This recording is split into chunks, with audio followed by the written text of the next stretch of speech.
Exodus chapter 4.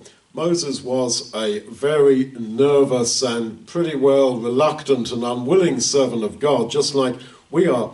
And I think his question was, but I'm not morally good enough. You know, he'd been 40 years out of Israel and the things of Israel's God.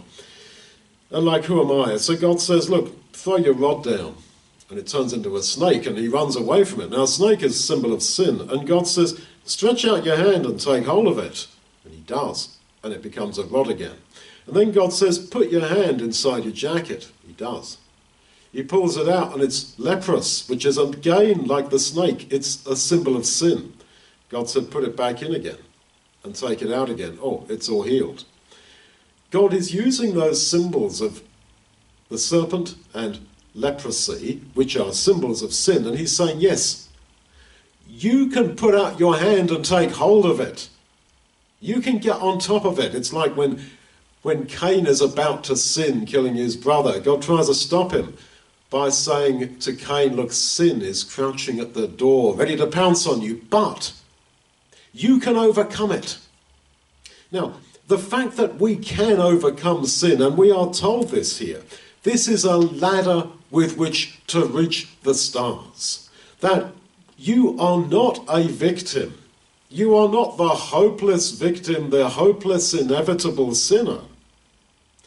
We can overcome sin.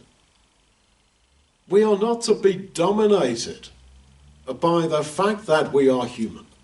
We are not to be dominated by past failures and the likelihood of future failure. Put forth your hand and grab the serpent by the tail instead of running away from it, and it will go solid in your hand and become your rod. We are comforted so many times that God wants to put his Spirit in us. Does God want you to be righteous, to overcome sin? Yes. No question about that. Is that his will? Yes. And if you ask anything according to his will, you will get it. So do not think that sin inevitably is going to overcome you. You can master it, as God told Cain, and as God is showing to Moses here. You can take it by the tail. Victory is possible. Total perfection, no.